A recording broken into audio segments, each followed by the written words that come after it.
Welcome to The Third Chair, a show about real people, real stories, real life.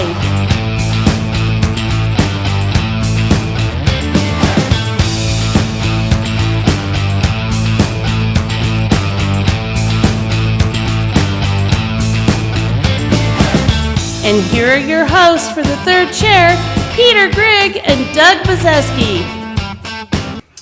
So, we have another numbers guy. Well, it's about time. It's about time. We need to teach you some more math. That's right. He's an underwriter, very left brain, very analytical, but he's also an actor and has played some creepy villains. So I'm really looking forward to having on the show Jay Giordano. Yes, we're getting him through Zoom. Oh, you know what that means. We'll be looking at him there while our producer puts him up there. Yeah. It's kind of like magic. It's like magic. Please welcome Jay.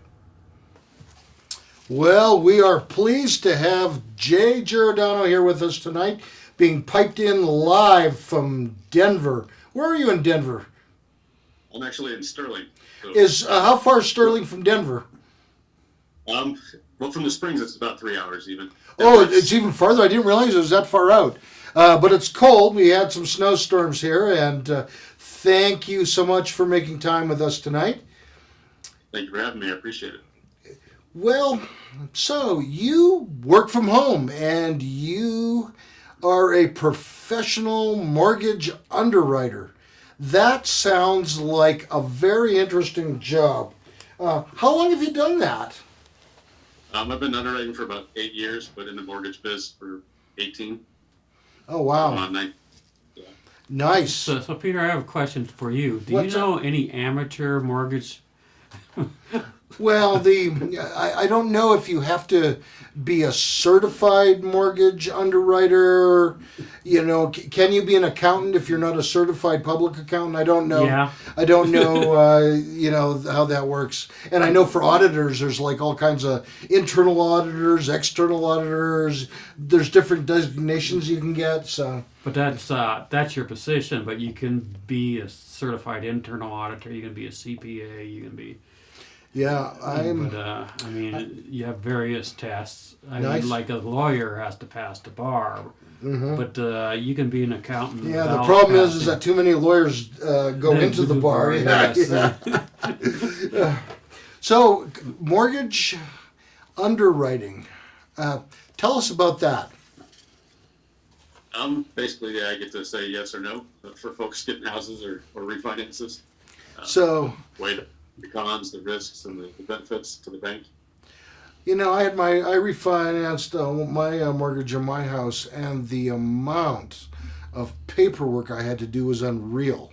Is that pretty standard in the industry? It is, and even more so for the loans that I do because they're higher dollar loans. So I've got to really dig in finances. So you read all those papers, make sure all the T's are crossed and the I's are dotted? Yeah. I mean, we had to send. Sounds like fun. we had to send like our income for like each month in, and then they said, okay, you're fine. And then they took. I guess they had so many to process. By the time they got around, they said, oh, you know, you need to send in your proof of working again because this is now 45 days old or something. And it's like I couldn't believe how tough it was. What do you like about the job the best? It's kind of detective work to dig in and make sure that this deal is going to work. That way, I'm not wasting anybody's money overall or time. Sure. Do you ever like go home at night and go, "Oh wow, honey, I helped people get into their dream home today. I'm feeling so good the way I help people." And when I was with the lower dollar amounts, I was that way because I was actually helping folks that needed help. Now I'm doing big dollar deals where they don't really need me, but I still provide the service to help them get what they want, not what they necessarily need. What about the job would you say you like the least? What's the, what would a bad day look like?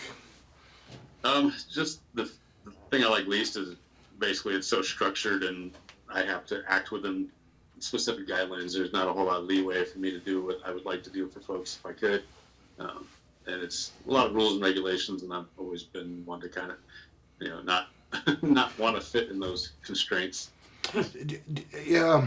Do you have to be a fairly ethical person to be a mortgage underwriter, or are there like a lot of ethical guidelines that you have to strictly adhere to? I mean, ethics is definitely an integral part of life, period. But Yeah. there's definitely things in place to make sure people are on the straight and narrow. Sure. And Yeah, 2008. I mean, there's no more stated income. We're checking the T's and dotting the I's, like you said. yeah, no more ninja jobs, no income, no job applications. Yeah, Right. those are a day of the past, days of the past. What, so if someone was interested in becoming a mortgage underwriter, what kind of skills do you have to have?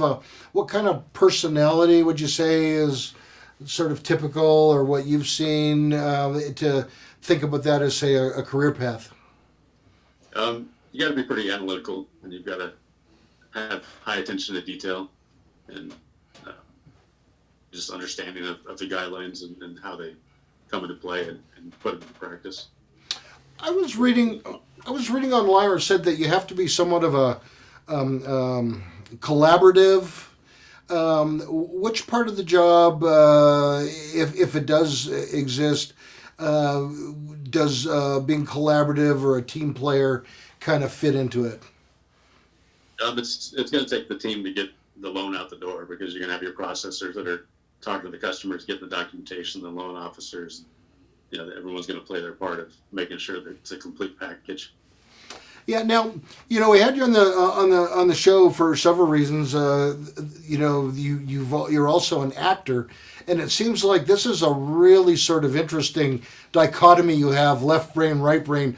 On the one hand, you're happy to play a Godfather-like villain or undercover cop, or these different roles, perhaps a little dark, and where you maybe have to be a little looser on camera, and you have this very tight personality for being an underwriter. I mean, do you feel ever like somewhat schizophrenic, being able to do both, or how does that work out for you?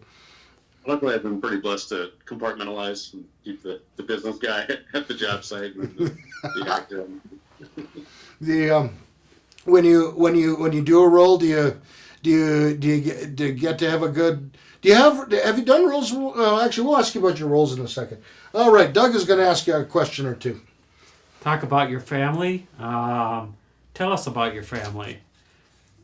Got a beautiful wife and 3 great kids. Been married 25 years. Ooh, 25. Kids are all teenagers, 18, 17, and 15. Yeah, teenagers. So 15-year-old boy and then 2 daughters are the others. So the 3 teenagers. What's the hardest part about being a dad? Right now, hormones for the teenagers. Yeah, I can imagine that. We're blessed to have had homeschooled the kids all this time, so they haven't picked up a lot of the issues that they may have had to if they were in public school. Mm-hmm. There's no competition and things of who's in crowd and the cliques and this and that, so not as much social pressure. And we, of course, we've socialized them throughout their lives with clubs and various things, but they haven't had as much outside pressure as some other kids would have. Yeah, because I remember in junior high it kind of starts, but in high school it becomes a very important thing. Did they get, since they're homeschooled, do they get to go to like dances or something like that? Yeah, there's co-ops and such that we've been a part of where they can go to dances and things. My kids are kind of homebodies by choice anyway. They do more indoor things, video games and art and things of that nature. So they haven't always wanted to do those social events. Do you guys have like the Dad, I want to date discussions?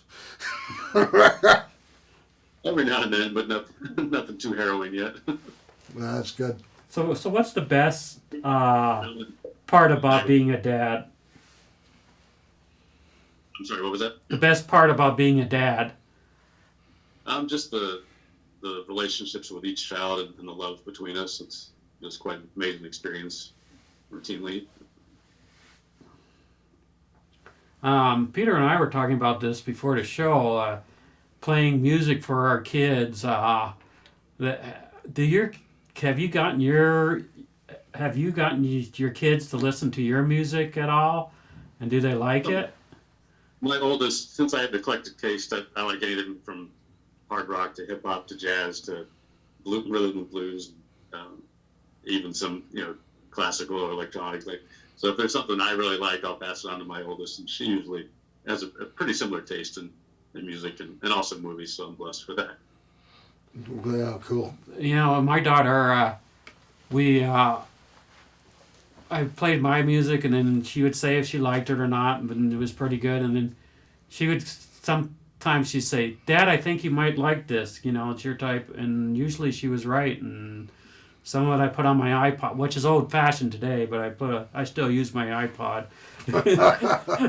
Oh wow, it's so 1980s. We're gonna take a break.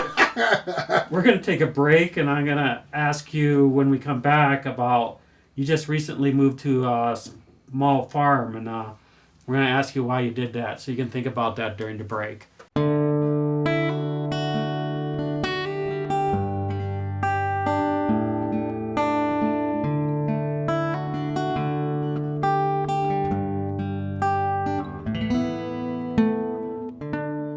Hi, I'm Dr. Peter Grigg, a life and recovery coach with Pikes Peak Recovery Coaching. I've had the pleasure and privilege of helping people for over 25 years. I want to hear your story, support and encourage you while we partner together to help you reach your goals.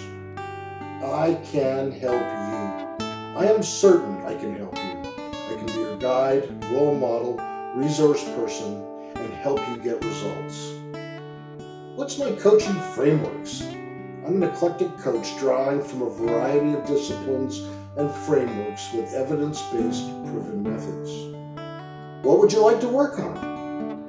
Some popular areas are goal setting and attainment, building and maintaining motivation, finding purpose, personal development, recovery from drug and alcohol addiction problems, health and wellness, life planning, athletic and creative artists, performance enhancement, maybe something else.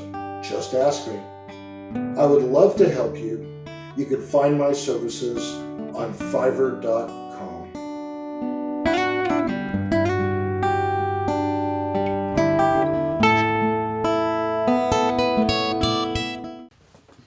Action.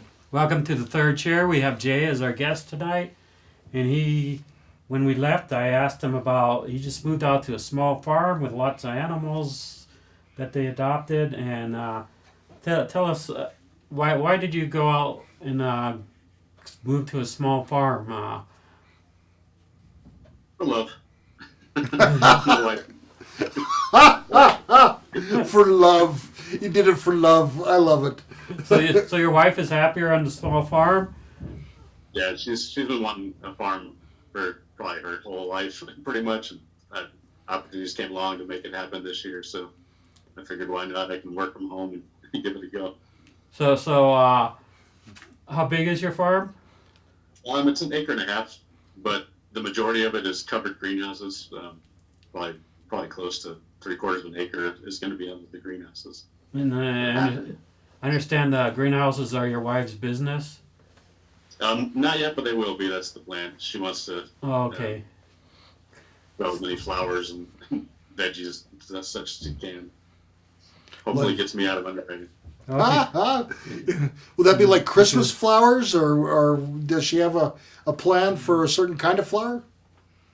She's got, I think she spent like $700 worth of seeds this year, so there's gonna be a lot of flowers come spring. I don't know what else she got. Whatever comes up, right?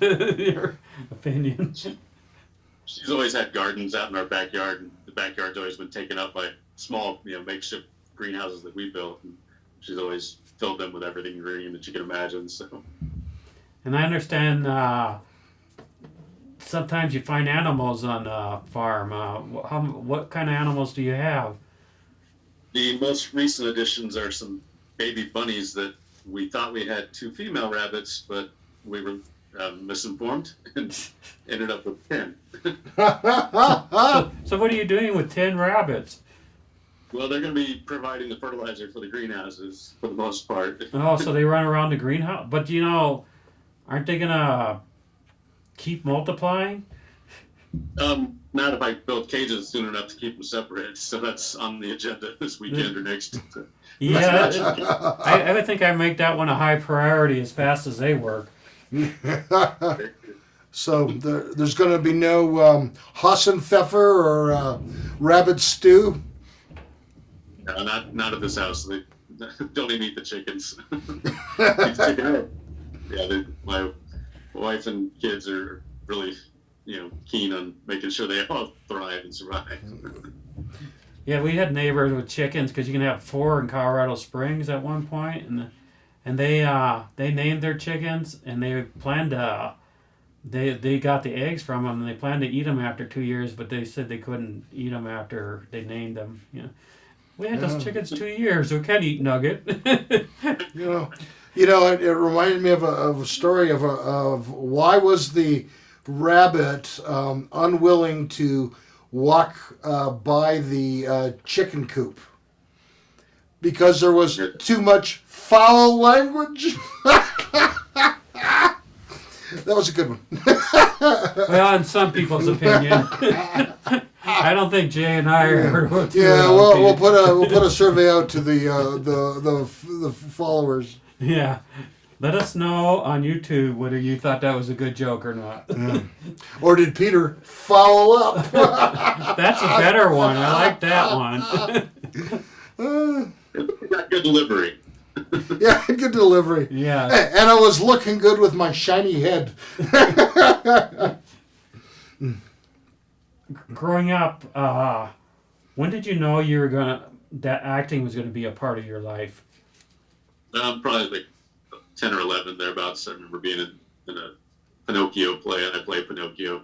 And after that, just seeing the interaction with the crowd and such, it was an awesome feeling that I wanted to give as much as I could. Nice. Did your parents were they supportive of you wanting to be an actor, or? As I would have hoped and liked, but they weren't totally unsupportive. They just wanted me to do other things more. Yeah, I think a lot of parents sort of feel that way. It's like, oh, that's a nice little hobby, but get a real job. They want to see you secure. I mean, that's kind Yeah. of what I feel with my daughter. I'm like, oh, she's in a good place now, so she seems pretty secure. Yeah. So Peter is going to talk to Jay about High school. high school years. High school years. So you grew up in Colorado Springs, is that right? I did. I moved there in '89, and so I went to Panorama and then Sierra. And Sierra, has that changed its name? Is it a different school now? Not to my knowledge.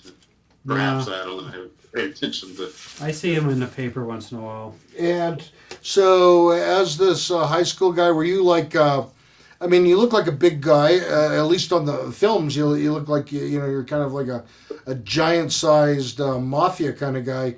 Is that just fancy camera work by Rob Bowen, or are you pretty athletic? I think it's the cameras for the most part, but I've always been fairly fit. But in school, I was my senior year, maybe $120. I wrestled 119 range, so I was pretty small until I got older and had kids and ate more than I. Yeah. And so you wrestled in high school. You play any other sports? No, wrestling was it. Yeah. Yeah, you're wrestling. And were you in theater or musical theater or acting club in high school? Unfortunately, no. I didn't pick up the acting stuff till maybe 5-6 years ago, when I was able to actually engage in it and do some things. But it was just always on the back burner of something I wanted to do. You just kind of got busy with life? Exactly. Yeah. I think many of us struggle with that.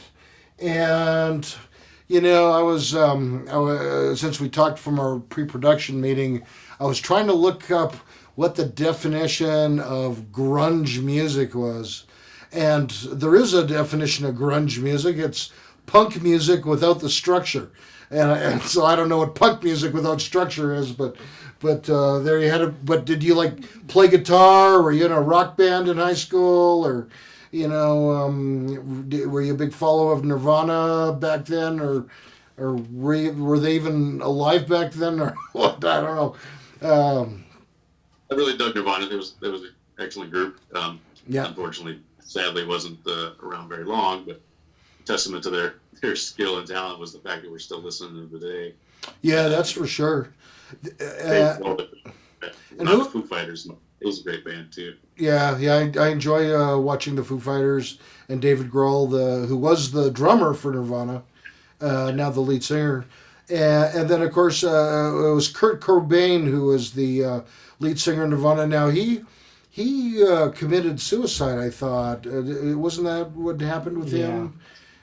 That's what they say. That's what they say. I don't know. It's sad when you see a young person struggle and either not get help. He certainly had the money to get help, or just all that talent that's gone in the world too. Because he was very creative, and so you were somewhat of a jock. No acting in high school. You weren't in a band. And then, what kind of student were you? You do well in school? Yeah, I got pretty good grades. I graduated pretty high in the class, but I didn't apply myself as much as I probably could have or should have, and made the next steps for career moves. But I did it right. And so, what do you have there? College. Yeah, so Doug's going to ask you just a couple of college type questions. Just a couple. Where did you go to college? I was enrolled in UCCS, but didn't go as much. Partier. So were you? What were you busy doing when you're supposed to?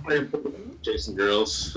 Well, that's a good pastime. Yeah. So eventually you caught one because you've been married 25 years. Did you ever have a major in college? It was going to be communications. That was what was on paper, but didn't turn out. Yeah. So you still had to pick up some to be an actor, and then you study business on your own. Then was that sort of how you picked up the field? I just kind of looked into it. The bank was hiring, and I applied and stuck around there for a while, and just kept moving up for being there for longevity and just learning new skills and testing up and things of that nature to advance. Well, We're going to take a break now, and Peter, what are you going to talk about when you get back? Well, we are going to talk about your experience as an artist.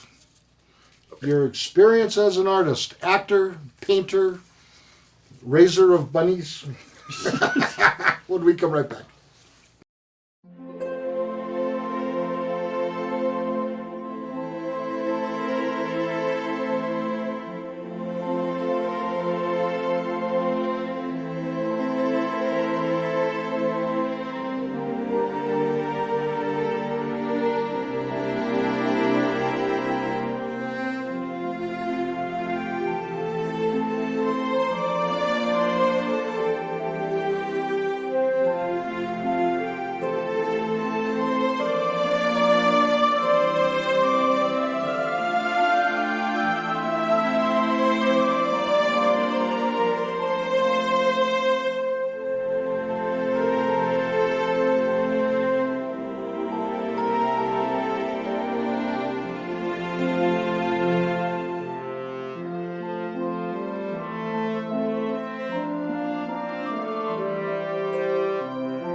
Welcome back to the third chair. We have Jay and we have Peter over here. Hey! Hey. Hey! Yo! Oh, yo!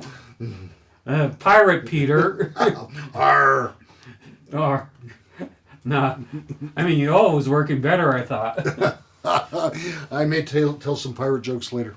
And Jay, we said artists, and part of being an artist is acting, and we're going to talk about your acting career, and then we're going to have special. The next segment after this, we're going to show about 10 minutes of your actual work that you've done for our audience. But first of all, as an actor, you had contact with some of our other guests. Before on the show, we had Joe Black, Rob Boland, and Ralph, who has the same last name as you. But you said you're not related, right? Right. These two filmmakers in the same city with the same last name. Yeah, and it's not either. It's not Smith or Jones. Yeah. Notice I just went right by without pronouncing it. Yeah, Giordano. Yeah, it's Italian, right? Correct. At least it was for Ralph. And there's a pizza joint in Denver called Giordano's, so I Oh. did try and make it there. They got really deep dish Chicago style pizza. Oh, I sounds like good. that. Yeah. So how did you meet Rob Bowen? Because he's been your director for a lot of your work. Yeah, I've worked with Rob, I think 6 or 7 films, maybe a little more. I'm not sure. I lost count. But he's a great guy. Met him through Peach Film Forum, which was founded by Ralph Giordano. So have you worked with Joe Black in some of those movies too? Yeah, I was with Joe Black in 2 films, Empty and Only Devils Die on Wednesdays. And so Interesting title. Yeah, like Who Dies on Thursdays? Yeah, but anyways. I tell you what, if it's 11:59 on Wednesday, I want to make it to that extra minute so I on a Thursday because I don't want to be the devil here. Yeah. So what kind of characters do you like to play in these films? I have more fun when I'm the villain. It's just a nice break from the business guy Monday to Friday to step outside of that and be a little mean and nasty. So you don't want to be to go back to your regular job and play yourself doing mortgages, do you? Not, I mean, I would if the role was right and it paid enough. That'd be cool. But it might have to Amen, be paying brother. more. Amen, yeah. Well, you could be an evil mortgage person. Mortgage person is evil, so I guess that's how you look at it. So you said you worked with Rob 6 times. How many films have you made? Probably about 20 altogether that I've been part of in 20? the last 5 or 6 years. Is most of that acting? Most of it's acting, just because the time limit or the time limits that I have based on everything else I got going on, it's most feasible. Because when you're running the show as a producer, it's just pretty much all consuming to get all the aspects together to produce a short or even a feature. Yeah, for sure. So, have you ever been a producer on a show? Yeah, the producers to someone that basically, helps with either props or talents or getting the things together, locations, things of that nature, or putting some money in, gets you labeled as a producer.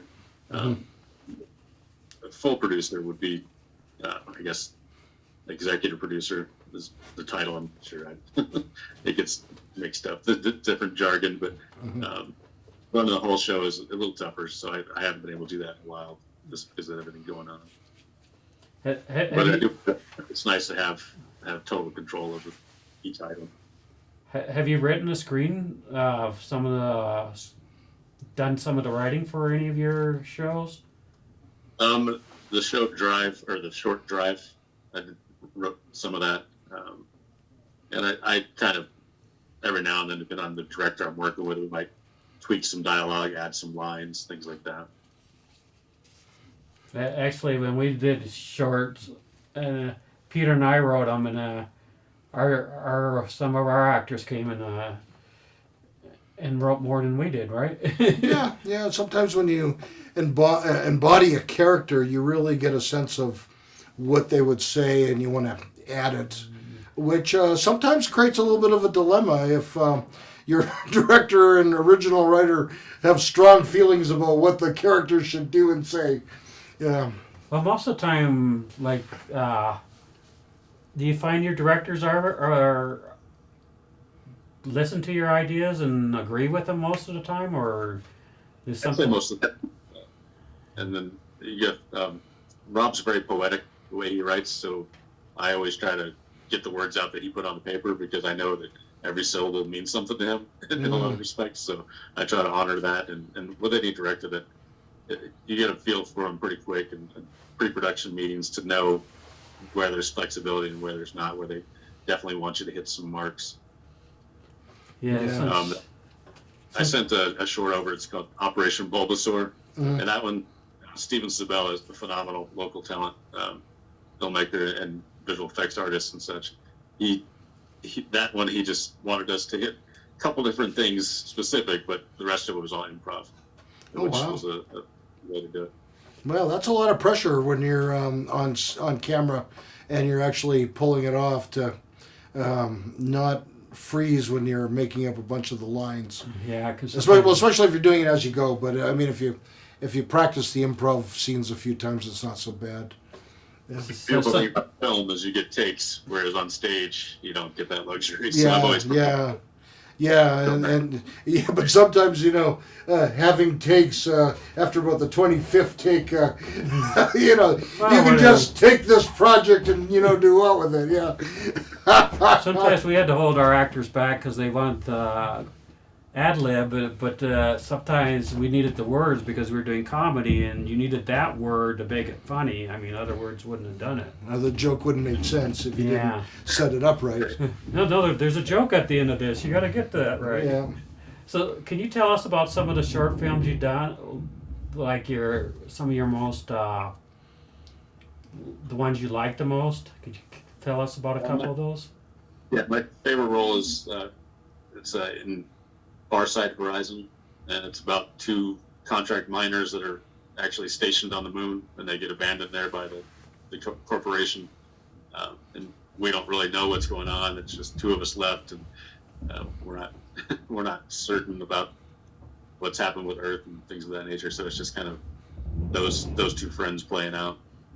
It's my Shale DePage, the wonderful local actor that I got the chance to work with. Steven Sabella was the producer of that one, and he said, "Who else do you know is around the same age bracket that want to do this?" And I was like, "Well, Shale, let's get him over here." I remember that one. That was very memorable. I really liked that one. I mean, it had a lot of pathos, and it was really good, and some comedy too. It was really well done. And how about another one? Another film. I also like Drive a lot. That was my good buddy Doug Ringering and Jamie DeCaria, two really good buddies that I met through Peak Film Forum, and we just kind of gelled real well. Have done several projects together, but that was the first one that we did together, and just solidified our friendship for the most part. And it turned out to be a pretty fun film too. So what kind of character did you play in that? I was kind of a low-level gangster, hitman type of guy. Kind of bumbling, not the smartest one out there. Well, since you got stuck on the moon, as well, yeah.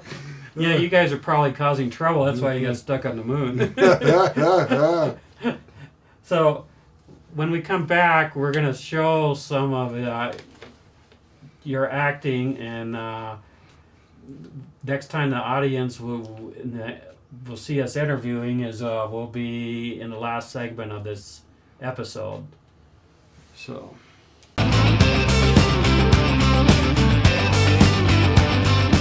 Doug, most of our viewers and followers know that our new episodes come out on YouTube on Thursday nights. Right.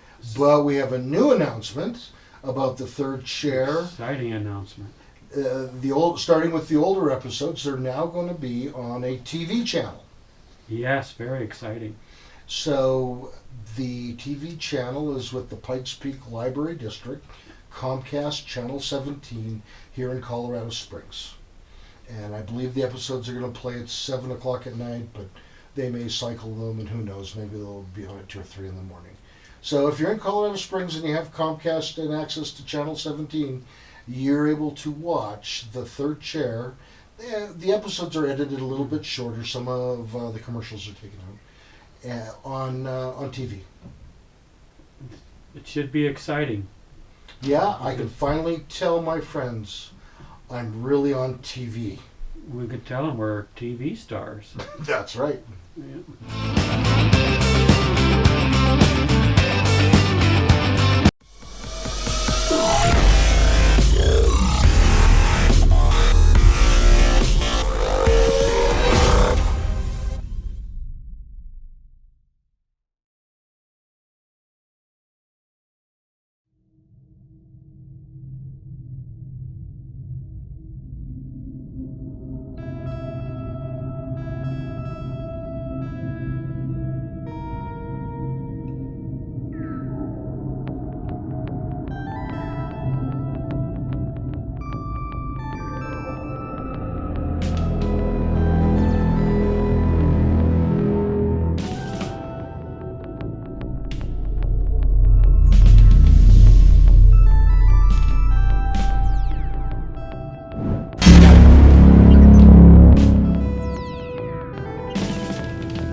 Oh my god. I got it. I've been trying for like 20 minutes. What the hell, Xavier? I almost choked on that. Dude, you're the worst. Can't you just let me rest in peace? Yeah, man, sure. Go back to sleep, and I'll try for another three-pointer. Actually, wake up. It's almost time. Oh, shit. I didn't realize it was out that long. Yep, it's getting close, man.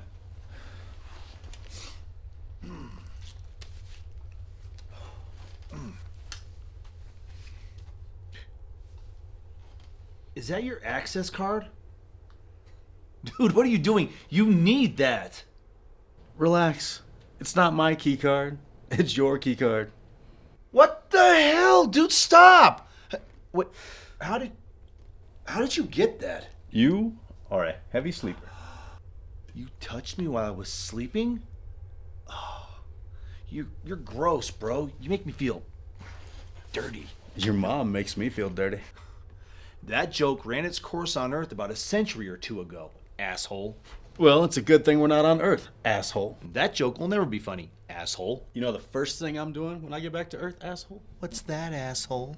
I'm doing this to your mom, asshole. Asshole. Dude, stop destroying my access card. You don't need it. What are you even doing? It's so I can track the eclipse. Oh, that's cute. You're making a little makeshift camera obscura? Well, not technically, but if you're a complete moron, you can call it that.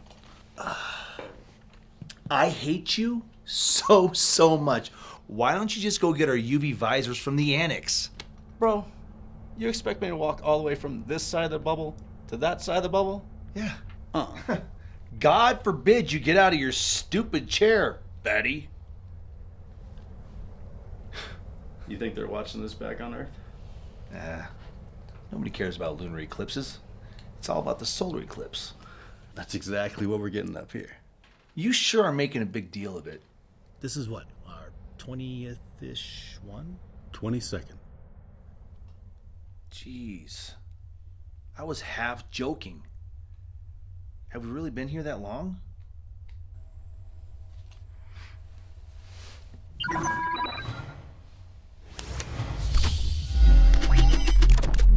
"23 years, 11 days, give or take." Of a 6-year mining mission.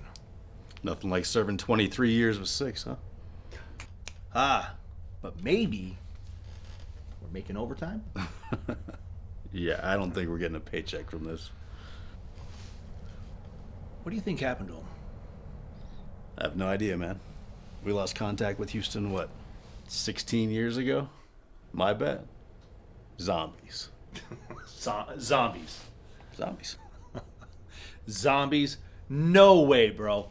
My money is on Gojira. Godzilla, really? Yeah, why not? Yeah, he could take out a city or two, but not the whole world.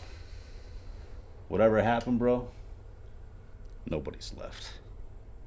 Besides, if it was Godzilla, they just dial up your mom and she... Dude, you are the worst. God, stop. Shh, wait, stop. It's time.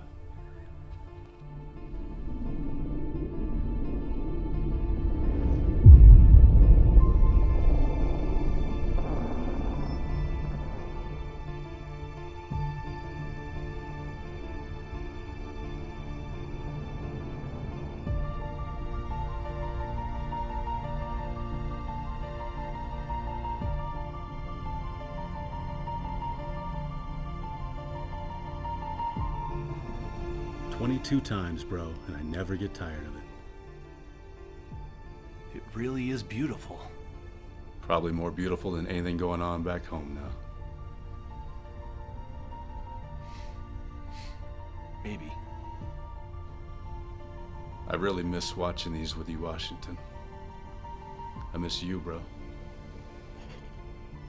I miss the whole team.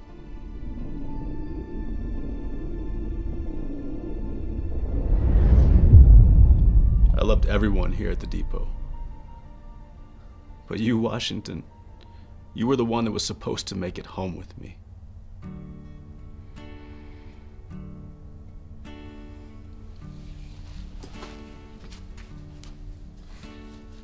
Mother, try to do right by you. Do what you asked me to. I did wrong and I knew. Mother, Home's not gonna be any better than this. now I'm a digging a grave for you. It was all I could do.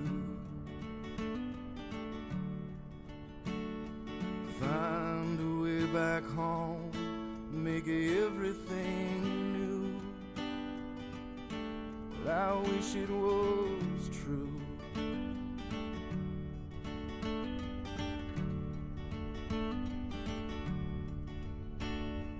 Father, well, I gave my soul to you. I came in blindfolded for you. It was all that I knew.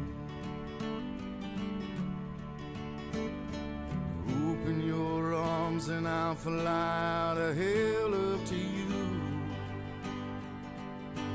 I wish it was true.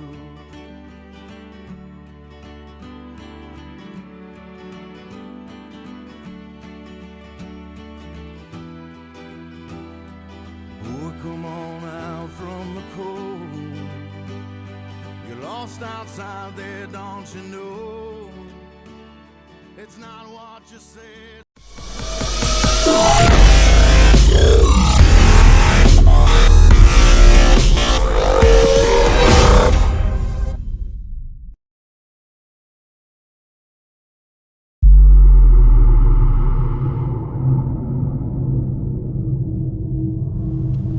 You ready for this?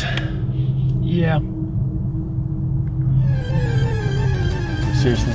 Again with this damn game? Damn Pokemon shit again. Pokemon? Yeah, Pokemon. I know you're saying it wrong on purpose. There's only 2 people that say it like that. Parents and fucking narcs.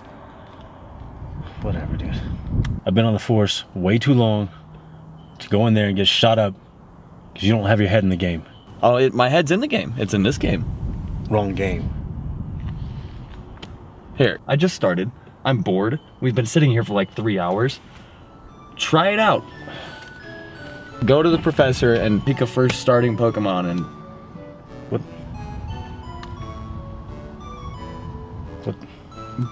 Which one?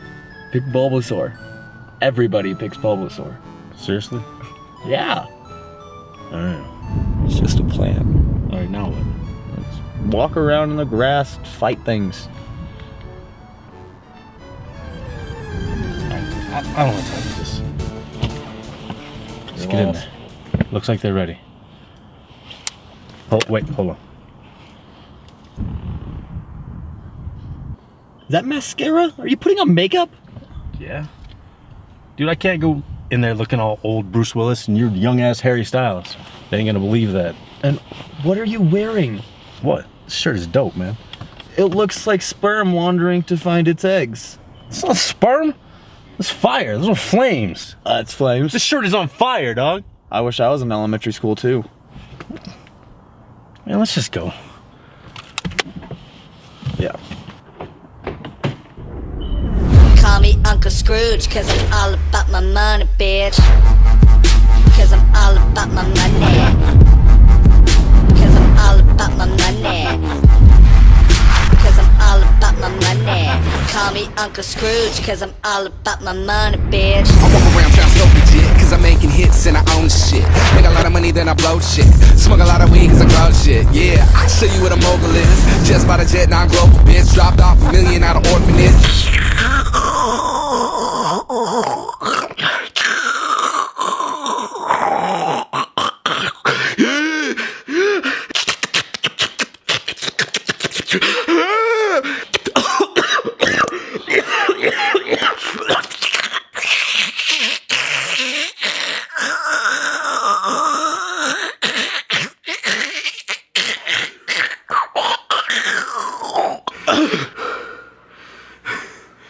So that's how she sucked the D, though? Yeah. Cool. Hell yeah.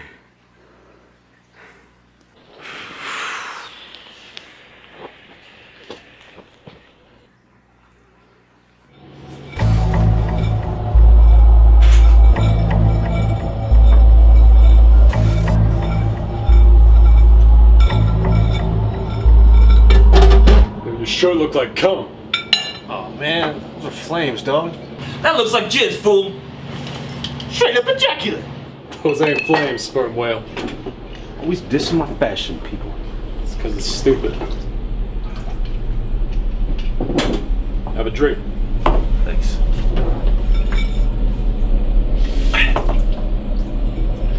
So, how about get some of these drugs for me tonight? What? You got drugs, I got money, let's do this tonight. Why are you saying it like that? Saying what like what? Why keep grabbing your chest? You got a bug up in that shit or something? Nah, man, ain't no bug in there. Just ingrowing chest hair.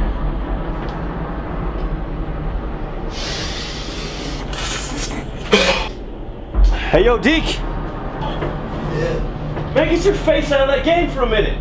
Yo! Yo, is that Diaz?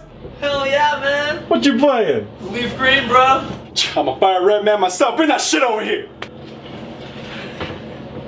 Yeah. Are you serious right now? Oh, I'm completely serious. It's a damn game, man. Yo! This ain't just a game. It's a lifestyle. Bro, check it. I got this level 19 Magikarp about to be a Gyarados. Gyarados! Shit! Hey, make sure you Mega Evolve his ass. Same type of attack bonus for bite. Wrong generation, dipshit. I'm not Mega Evolving anything. Yo, Sea Dog! Yeah. What you think about this? Yeah. You on level with D? Hell yeah. Yeah. So, you want to trade me that Gyarados? That's fantastic. You want to trade me that Gyarados? Yeah. Hell yeah. That's fantastic. Sit down. Shut up. Yeah. You want to trade me that Gyarados? Nah, man, I gotta use him to surf to my other gyms. So you Squirtle. Well, yeah, but Squirtle's small. I'm not putting a human Can we do on this him. Pokemon shit later? What, you not down with Pokemon? Nah, dude, the game is dope. I just other stuff to do. It's more important than Pokemon. Some drugs, dude. Let's make a deal. It is a drug. Nah, man, it's the shit. I love the game, but just got other stuff to do tonight. Want to get out of here. Alright, you a fan, right?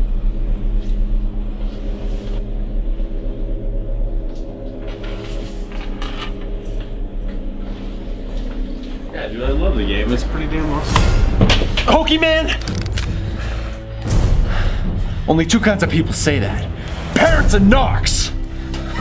I ain't no narc, man. I'm not. Okay. Who's your favorite starter?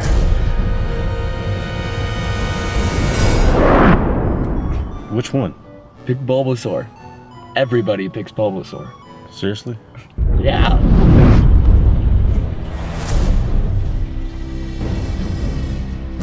That's easy. Bulbasaur. Police, get on the ground! Motherfucker!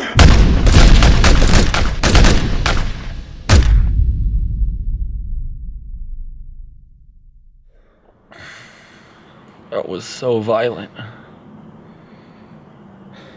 Fucking Bulbasaur?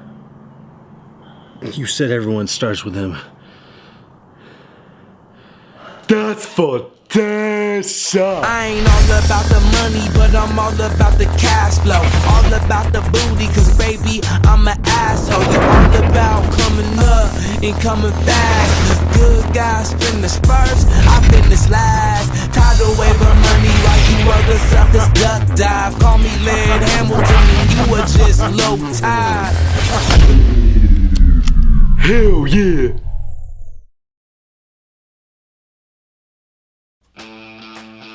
We'll get back to our guest in just a moment. But Do you have a story to tell? would you, yes you, like to be a guest on the third chair? Send us an email and tell us about yourself and your story. And please follow us on social media. Now back to the episode. Welcome back to the third chair. I'm Peter, that's Doug, and we are here with Jay Giordano, actor, mortgage underwriter, father, husband, and I hope you enjoyed those first set of clips of him acting. He did a fantastic job. And so, Jay, in our pre-production meeting the other night, I asked you about, tell me something that was kind of, I don't know if the word was surprise or something lately that happened crazy, and you told a pretty interesting story. Tell us about that. Along with us moving to Sterling, we convinced my in-laws to move to Sterling as well. They were looking for a place to downsize and get into single living. And this was the last trip helping them move up here. My father-in-law is in front of us in the U-Haul, and I'm driving his little Ford Explorer Sport Track that's rear-wheel drive. Oh no! Very light, and we hit a surprise blizzard through Lyman. So about 10 miles outside of Lyman, another surprise, we're doing a 180 in the middle of the highway, and get just close enough to the embankment and then roll down the hill 1.5 times. So. Oh my gosh! And you had your seatbelt on, and no one was hurt. Yeah, thankfully we had the seatbelt on, just a little bruised and scratched up. The driver's side windshield, when it rolled, it shattered and kind of like a shotgun blast of tiny glass particles. So I had a bunch of scrapes and such on my arm and the top of my head. So. Yeah, so what I'm so glad everyone was okay. That's crazy. Yeah, out here in Colorado, we get 80, 100 mile an hour winds sometimes, and the snow. Just a few weeks ago, we had some giant trees in town here blown over. It was really impressive. Just out of curiosity, what does when there's an accident that is involving inclement weather like that? What does the insurance say? Do they blame the driver still, or what tends to happen with that? It's going to be case by case. Luckily, in our situation, he only has liability insurance on the vehicle anyway. No one was hurt. No one was, no other vehicles were damaged. No property damage. So it's just kind of one of those things. We just had to eat the price of a new used vehicle for the most part. But I think we'd be too concerned about at fault in this situation. Well, I was in the Canadian Army, and when we were driving, it was always the driver's fault unless you were hit by a deer. They said that is the one thing you can never prevent, is when a deer jumped out in front of you, or in Canada, a moose. But yeah, I'd rather have a deer than a moose. Because I've heard of moose. Oh, yeah, it'll destroy your car. Well, sometimes it kills you. Yeah, and laughs at you and makes moose-like noises. Well, if you're dead, you wouldn't hear him. Yeah, that's right. It'd be terrible. So, you've got some information about your acting and projects and stuff. How can people find out about that on social media? I'm kind of slacking on my social media, so the only place right now is just Jay Giordano on Facebook. You can reach out to me just if there's a role or something, or even if new filmmakers want some advice or things of that nature, getting something going, and I'm happy to talk to other artists that want to do some things. That's cool. Now, Jay is for Jeremy, is that right? Actually, my middle name is Jay, just Jay. So. Joe, okay. I've seen a James Giordano, who also is in Colorado Springs, but definitely was not you. But the guy actually is involved in the film industry. So there may be a third Giordano in Colorado Springs. Thank you. So just Jay Giordano on Facebook. And you can check things out there. Well, thank you very much. And we have a few more questions and some more amazing clips of your acting that we're going to do on the follow-up episode. So in the meantime, thanks for watching the episode. Please remember to like, share, subscribe, and hit the bell icon for notifying when we've uploaded new content. From 2 Men and a Duck, good night. See you next week. This has been The Third Chair.